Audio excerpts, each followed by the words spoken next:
You never expect your dreams to be shattered by prejudice. Not in a place dedicated to flying, reaching new heights, overcoming obstacles. But sometimes people in uniform forget that authority comes with responsibility, and that decisions made without knowledge can do more than ruin someone's day. For Jordan Matthews, this lesson came on a bright Tuesday morning at Horizon Airlines headquarters. Jordan was sitting in the pilot's lounge, his visitor badge neatly pinned to his shirt, watching the wall-mounted television. A documentary about the history of commercial aviation was playing, showing the evolution of aircraft from propeller planes to modern jets. He was completely absorbed, cataloging every detail in his mind. The way he leaned forward, scrutinizing every frame, clearly showed his passion for aviation. He was practically in love with flying. The atmosphere was very calm, but in a moment, a lot was about to happen. 20-year-old Jordan Matthews had very dark skin, bright, intelligent eyes, and a dream he had been pursuing since childhood. He could identify planes just by their sounds, draw complex cockpit diagrams from memory, and recite FAA regulations like poetry. Aviation wasn't just a hobby, it was his entire world. He knew almost every detail about aviation. Today was going to be the best day of his life. He had won a competitive scholarship for Horizon Airlines' Aviation Career Program, beating out hundreds of applicants with an impressive essay that had swayed the selection committee. The program offered mentorship, training, and a path to becoming a commercial pilot. It was everything Jordan had worked for. He was about to achieve his big dream. Sarah Reynolds from Human Resources had brought him to the pilot's lounge 30 minutes earlier, told him to wait while she took care of some paperwork, and promised to be back shortly. Jordan had been sitting quietly ever since, not causing any trouble, just being where he belonged. The door suddenly opened. Jordan looked up and saw a woman in a pilot's uniform walk in. According to the name tag on her crisp white shirt, her name was Captain Rebecca Whitman. In her late 40s, fair-skinned, with blonde hair pulled back in a tight bun, she wore 4 gold stripes on her shoulders, signifying her senior captain status. Her eyes locked onto Jordan's, and her expression instantly shifted from neutral to suspicious. Here it began. Jordan's real test was about to take place. "Excuse me," she said sharply. "Who are you? How did you get in here?" Whitman asked. Jordan stood up respectfully and responded with a polite smile. "Good morning, ma'am. I'm Jordan Matthews. I'm participating in Horizon's Aviation Career Program. Ms. Reynolds from Human Resources brought me here and told me to wait," he replied. But he could clearly see the expression in Whitman's eyes. He recognized that look anywhere. He had been subjected to that look many times in the past. Despite everything, he had to remain calm. Captain Whitman's eyes narrowed. "The pilot's lounge is a restricted area. This is not a waiting room," he replied. "I understand, ma'am," said Jordan. "Ms. Reynolds said I could wait here while she processed my paperwork. I have a visitor badge." He pointed to the badge pinned to his shirt. Whitman approached, his gaze cold and appraising. "Let me see the badge," he said. Jordan removed the badge and held it out. Whitman examined it briefly, then looked at her with obvious suspicion. "This doesn't look right. Where did you get this?" Whitman asked. "Ms. Reynolds gave it to me at security, ma'am. It was issued by your Human Resources Department," Jordan replied, but there was also a hint of unease in his voice. "I don't think so," Whitman said, her voice flat and dismissive. "I've worked for this airline for 22 years. I know what our official badges look like. This could be fake," he said. Whitman's intention was clearly just to belittle Jordan and try to assert his superiority. He had no respect for Jordan whatsoever. Jordan felt his stomach knot up. "Ma'am, I guarantee you this is real. If you call Ms. Reynolds," he continued. "But I won't call anyone," Whitman interrupted. "I'm calling security. You need to leave immediately," he said. "But I need to be here," Jordan said. "Young man, I don't know what game you're playing, but the pilot's lounge is for authorized personnel only. You're not a pilot, you're not wearing proper identification, and I don't like people who lie to me," Whitman said. Jordan's hands trembled slightly. He forced himself to remain calm. "I'm not lying. Please, call Ms. Reynolds. She'll confirm everything," he said. But he could feel that his efforts were futile. Whitman took out his radio. "Security, this is Captain Whitman. Someone needs to come to the pilot's lounge immediately. There's an unauthorized person with a suspicious ID card. Possible security breach," he called. These words hit Jordan like a physical blow. Security breach, unauthorized, suspicious. These were very serious accusations. Within minutes, 2 security guards arrived. Both were white, and both looked at Jordan with the same suspicion Whitman had shown. "This young man," Whitman said, pointing at Jordan, "is in my opinion in a restricted area with a fake ID card. I found him sitting here unsupervised, and he told me he was participating in a program I've never heard of. In fact, he knew about the program, but he had chosen to lie." One of the officers, a tall man in his 30s, turned to Jordan. "Sir, can you explain why you are here?" he asked. Jordan took a deep breath and tried to steady his voice.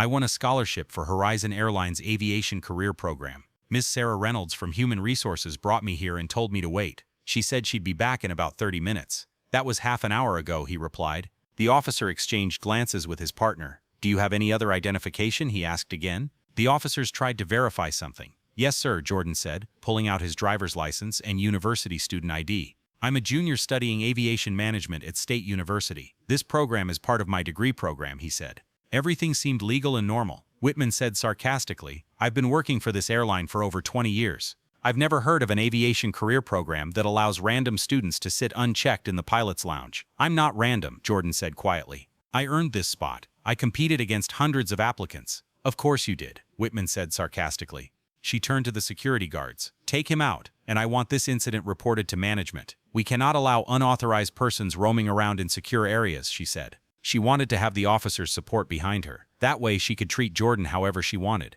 Jordan panicked. Please, call Ms. Reynolds. Her extension is in my papers, he said. I don't care about your papers, Whitman shouted. You're leaving. Now, he ordered. The security guards approached. One of them reached for Jordan's arm. Wait, Jordan said, pulling out his phone with trembling hands. Let me call my father. He can explain. Whitman laughed harshly, cruelly. Your father? What will he do? Come pick you up after you're fired for trespassing? He asked mockingly. Please, Jordan's voice cracked slightly. Just let me make one phone call, he continued. The officer holding his arm hesitated. Captain Whitman? He looked at the captain. Whitman waved him off dismissively. Fine, let him call his father. It won't change anything. He'll still go, and I'll still write the report, he said. Whitman was acting very confident. But some facts he didn't know would soon come to light. Jordan dialed the number with trembling fingers. The phone rang once. It rang twice. Then a familiar voice answered. Jordan, is everything okay? He asked. Dad, Jordan said, his voice tense with suppressed emotion. I need your help. There's a problem at Horizon Airlines. They think my visitor's pass is fake. They're trying to kick me out of the building, he said. There was a silence. Then his father's voice came back, calm but firm. Put the person in charge on the phone, he said. Jordan handed the phone to Captain Whitman. My father wants to speak with you, he continued. Whitman rolled her eyes but took the phone. This is Captain Rebecca Whitman. Who is this? She asked confidently. She listened for a moment. Then her expression began to change, from irritation to surprise, then to horror.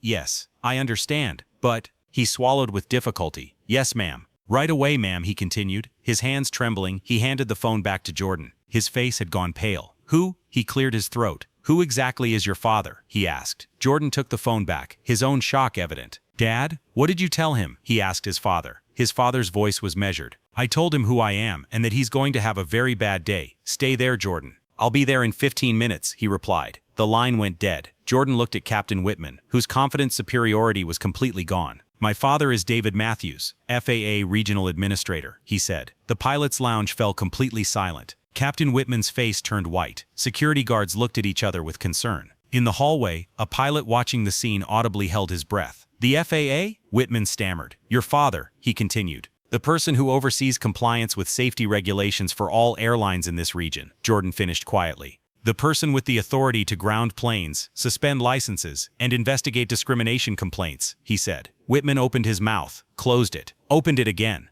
I was just, he stammered. Just what were you doing? Jordan asked, his fear finally giving way to another emotion, anger. Were you doing your job? Were you protecting the airline?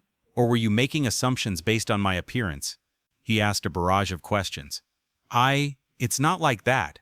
Whitman stammered, struggling to find the words. You didn't ask for my documents, Jordan continued, his voice growing stronger. You didn't call Mrs. Reynolds to verify my story. You didn't ask anyone. You just decided I didn't belong here and called security to remove me, she said. One of the security guards backed away, clearly wanting to distance himself from the situation. The other froze, clearly wishing he were somewhere else. I was following protocol, Whitman said weakly. What protocol? Jordan asked defiantly. The protocol that says when you see a young black man in the pilot's lounge, you automatically assume he's lying? The protocol that says he couldn't possibly have earned the right to be there? He asked. I didn't mean it like that, stammered Whitman. That's exactly what you did, Jordan replied bluntly. Footsteps echoed in the corridor. Several people were approaching quickly. Sarah Reynolds burst through the door, her face flushed and upset. Jordan, I'm so sorry. I was called to an urgent meeting and completely lost track of time. She paused and surveyed the scene. The security guards, Captain Whitman's pale face, Jordan's tense posture. "What's going on here?" she asked. Before anyone could answer Sarah's question, another person appeared at the door. A tall black man in his late 40s, impeccably dressed in a suit, possessing a quiet authority that instinctively made everyone in the room stand up straight. FAA Regional Director David Matthews scanned the room with his eyes, taking everything in at once. His face wore a calm, controlled expression, but his eyes held the weight of someone who had seen this scenario many times before. "Jordan," he said, looking at his son in a gentle voice. "Are you okay?" he asked. Jordan nodded, his hands still trembling slightly. "I'm fine, Dad," he said. David turned to Captain Whitman, who looked as if he wanted to sink into the ground. "Captain Rebecca Whitman, correct? You've been with Horizon Airlines for 22 years. Senior captain of the 787 fleet." Whitman swallowed hard. "Yes, sir," he replied. "So you called security on my son because I thought the visitor's pass was fake. He was in a restricted area, and I didn't recognize the program he claimed to be attending. Did you verify any of this before calling?" Silence. "Did you speak with human resources? Did you look at his paperwork? Did you do anything to make him suspicious?" More silence. David's expression didn't change, but his words cut like a scalpel. "Or did you see a young black man sitting where you thought he didn't belong, and immediately make an assumption? I was following security protocols." "No," David cut him off decisively. "You were following your prejudices. There's a difference." Sarah Reynolds stepped forward, her distress evident. "Mr. Matthews, I take full responsibility for this situation. I brought Jordan here and told him to wait. I should have stayed with him or taken him somewhere else. That was my mistake." David looked at her, his expression softening slightly. "Mr. Reynolds, leaving a program participant in the pilot's lounge while you take care of paperwork is not a mistake. It's standard procedure. What happened after you left was not your fault, but the result of Captain Whitman's actions." He turned to Whitman. "What's most disturbing about this, Captain?" Whitman said nothing. "It's not that you question Jordan's presence. Security awareness is important. The problem is that you immediately resorted to accusation and removal without attempting verification. You assumed malicious intent instead of checking the facts, and when Jordan tried to explain, you completely dismissed him." I'm sorry," Whitman whispered. "Now you're sorry," David said. "Now you know who Jordan's father is. But if he had been an ordinary student with no connections, would you have apologized? Or would you have thought your treatment of him was justified?" The question hung in the air, unanswerable. David took out his phone and made a call in a professional, measured voice. "This is Executive Matthews. I need to speak with the CEO of Horizon Airlines immediately." "Yes, I'll hold." A pause. Then James, "There's an emergency situation at headquarters. Under Article 49, I'm exercising my authority to initiate a formal investigation into discriminatory practices. Yes, I'm serious. I'll be at your office in 10 minutes with a full incident report." He hung up and looked at Captain Whitman. "Your employment status is currently under review. The FAA takes discrimination complaints very seriously, especially when they occur at aviation safety facilities and involve potential violations of equal access regulations." Whitman's face turned pale and ashen. "Sir, please, I've worked for this airline for over 20 years. Well, how many people have you treated this way in those 20 years? How many young people, especially young people of color, have you fired, questioned, or belittled because you thought they didn't belong here?" Whitman couldn't answer. Sarah Reynolds spoke in a trembling voice. "Mr. Matthews, Jordan's scholarship is completely legitimate. He earned it through our competitive aviation career program, which partners with universities to identify talented students. He deserves this position." "I know," said David. "I saw the application documents. The paper he wrote on flight dynamics and safety protocols was one of the best the selection committee has ever received. His GPA in aviation management is 3.9. He already passed the private pilot written exam. In every way, Jordan is the kind of candidate this industry needs." He looked at his son with obvious pride. "But even if that weren't the case, even if the student who won this opportunity was average, they still deserve to be evaluated with basic respect and without room for doubt. That's not asking too much." Within the next hour, the situation was resolved with bureaucratic efficiency. The CEO of Horizon Airlines arrived, visibly upset. Official statements were taken. Security camera footage was reviewed and showed Sarah Reynolds clearly bringing Jordan into the lounge and clearly allowing him to wait there. The investigation revealed something else. This wasn't Captain Whitman's first offense. Previously, 3 complaints had been filed against him for discriminatory behavior toward ground crew members, flight attendants, and contract workers. Each time, the complaints were quietly resolved or dismissed, allowed to disappear into the airline's human resources files. This time, it was different. 2 weeks later, Captain Rebecca Whitman's pilot license was suspended pending a comprehensive review by the FAA. Facing federal sanctions, Horizon Airlines implemented mandatory diversity and inclusion training for all employees, with a particular emphasis on recognizing and combating implicit biases. But the real change ran deeper than policy. Jordan's story, widely covered by aviation publications and mainstream media, sparked a national debate about representation and discrimination in commercial aviation. The belonging in the cockpit hashtag trended for days, with pilots of color sharing their experiences of being questioned, met with suspicion, or rejected. David Matthews used his position to launch a broader initiative, the FAA's Aviation Opportunity Program, designed to create clear pathways for underrepresented communities to enter the aviation industry. The program included scholarships, mentorship, and, most importantly, mandatory anti-discrimination protocols at every level. Jordan successfully completed the Aviation Career Program. Sarah Reynolds became his mentor and guided him through the complex path to becoming a commercial pilot. Reynolds introduced Jordan to other pilots of color, connected him with supportive instructors, and helped him navigate the challenges that still exist in an industry slowly learning to change. 3 years later, Jordan earned his commercial pilot license. He was hired by Horizon Airlines, the same company that had wrongfully accused and humiliated him, but this time as part of a transformed culture that he helped create. On his first day in uniform, Jordan stood in the pilot's lounge, the same lounge Captain Whitman had tried to remove him from. This time, he was the one wearing the uniform. This time, he belonged there not because someone allowed him to, but because he earned it. Sarah Reynolds found him there, smiled, and handed him a framed photograph. In the photo, 20-year-old Jordan sat right at that spot, wearing a visitor's badge on his shirt, watching an aviation documentary on TV. That day, before everything happened, Sarah had taken this photo with her phone. "Never forget," she said simply. Jordan looked at the photo. He looked at the young man full of dreams and hopes, unaware of the nightmare yet to come. "I won't forget. But not because I want to remember the pain, because I want to remember the things we changed." 5 years after the incident, Jordan himself became a flight instructor. He volunteered in youth aviation programs, visited schools in underserved communities, and showed young people of color that the sky wasn't just accessible, it was their right. And whenever he encountered young people struggling with doubt or discrimination, he told them his story. Not the censored version, but the real story, including the fear, the humiliation, and the moment he thought his dreams had been stolen. But he always ended with these words: "They tried to make me feel small. They tried to tell me I didn't belong here, but I am here. I'm flying. You can too." Captain Whitman never returned to Horizon Airlines. After the FAA investigation revealed the full extent of his discriminatory behavior, his license was permanently suspended. As a cautionary tale showing the price of prejudice, he quietly disappeared from the industry. But the real story wasn't his punishment. It was the change that began when a young man refused to quietly accept injustice.